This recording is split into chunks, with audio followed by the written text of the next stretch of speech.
Maggie had always been different from the other girls in town. While they spent their afternoons gossiping at the local cafe or scrolling through their phones, she preferred the solitude of her family's farm. She found peace in the simplicity of nature, tending to the chickens, mending fences, and working the fields. Her hands, calloused from years of hard labor, told the story of a girl who had grown up in silence, far from the noise of city life. To the people in town, she was the quiet, odd one, the girl who didn't fit in with their fast-paced, social world. But to Maggie, the rhythm of farm life was enough. However, not everyone in town shared her appreciation for quietude. There was a group of bullies, led by Jake and his gang of troublemakers, who saw Maggie's peace as an opportunity for torment. They mocked her, called her names like country bumpkin and farm girl, always reminding her that she didn't belong. They couldn't understand why she didn't seek attention or try to impress anyone with the latest trends or fashion. To them, Maggie was an easy target, shy, withdrawn, and without the strength to fight back. One warm afternoon, as Maggie worked alone in the fields, the bullies decided it was time to teach her a lesson. They waited for her to get deep into the chores, unaware that Maggie had already learned to anticipate trouble. But today, she wasn't quick enough. Before she could react, Jake and his gang grabbed her, forcing her to the edge of the woods behind her farm. They tied her to an old oak tree, the rough rope biting into her skin, and left her there, laughing as they walked away. The harsh summer sun beat down on Maggie as she struggled against the ropes. Her heart pounded, but she refused to cry. She had endured worse, life on the farm had toughened her. As the minutes dragged on, she reached into her pocket and pulled out her phone, her fingers shaking but determined. She dialed the number that would change everything. In the quiet of the woods, Maggie's voice was calm but resolute. "Jack," she whispered, "I need you." Jack was in the middle of a training exercise with his Delta Force team when his phone vibrated in his pocket. He had learned to tune out distractions during operations, but something about this call felt different. His heart skipped a beat as he glanced at the screen. Maggie.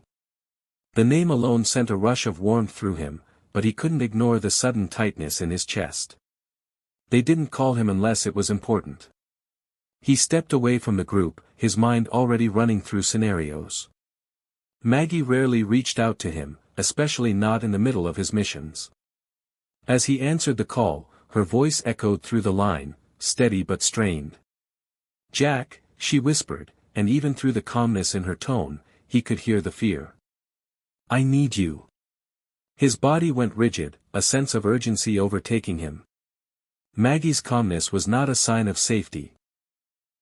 It was the voice of a woman who had learned to mask her pain. "What's wrong?" he asked, his voice low, demanding an answer.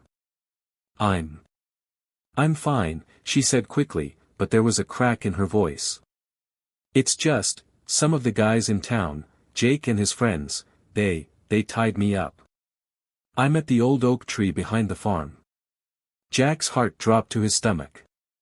His wife, the woman he had sworn to protect, was in trouble. His mind didn't waste a single second on doubt. He didn't need to know every detail, he knew the one thing that mattered: Maggie was in danger, and he wasn't going to let anyone hurt her. "Stay calm, Maggie," he said, his voice suddenly firm with command. "I'll be there in 5. He ended the call without waiting for her response. The quiet man who had once been so focused on missions and orders now shifted into a different mode, the mode where nothing else existed except getting to Maggie. His Delta Force training kicked in without hesitation.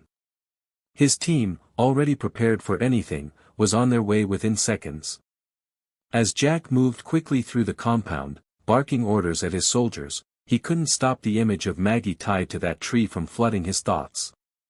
He knew he was coming for her, and anyone who had dared to lay a hand on his wife would soon learn what true power looked like. The town had no idea what was coming. It had been hours since the bullies left Maggie tied to the tree, and the sun had begun to set, casting a long shadow over the fields. Maggie's body ached from the harsh ropes, but her mind stayed clear. She had made the call, and now all she had to do was wait. The old oak tree, once a symbol of her childhood, now felt like a prison. But deep down, she knew she wasn't truly alone. Jack was coming. Meanwhile, in the heart of the town, the bullies celebrated their so-called victory. They were hanging out at the local diner, throwing back beers, laughing and joking about their afternoon antics. They had no idea that their fun was about to come to a violent end. As they sat at the table, their laughter echoed through the diner, but it was interrupted by the sound of an engine, a deep, rumbling engine that none of them recognized. A black SUV pulled into the parking lot, the headlights cutting through the dusky air. One by one, the bullies fell silent as they watched men in tactical gear spill from the vehicle, their movements swift and precise. The men were in perfect formation, like soldiers who had trained their whole lives for moments like these.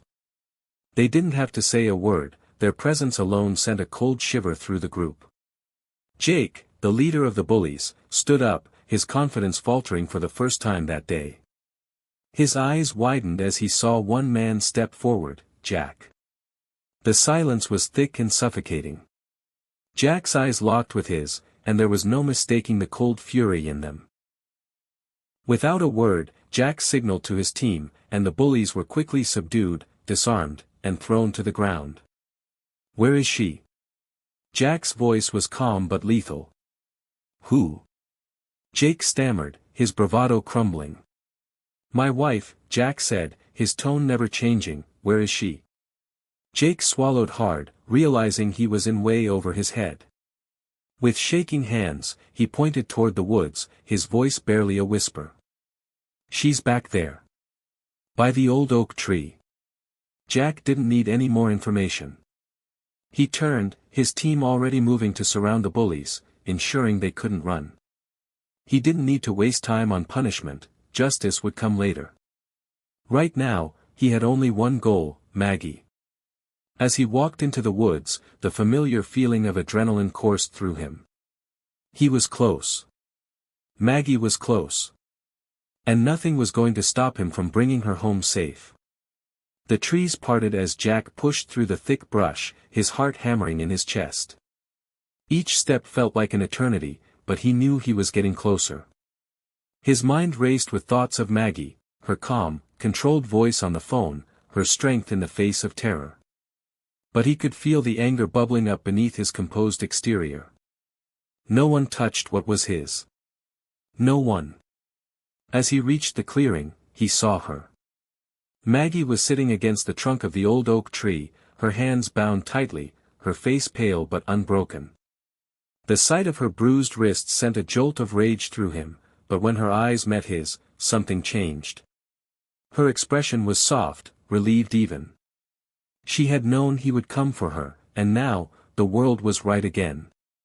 "Maggie," Jack whispered, his voice cracking with emotion. He rushed to her side, kneeling in the dirt. His fingers trembled as he cut through the ropes, his gaze never leaving her face. "I'm so sorry I wasn't here sooner." Maggie shook her head gently, her lips curving into a small, reassuring smile. "I'm okay, Jack. I knew you'd come." Her voice was steady, but there was a quiet strength in it that grounded him.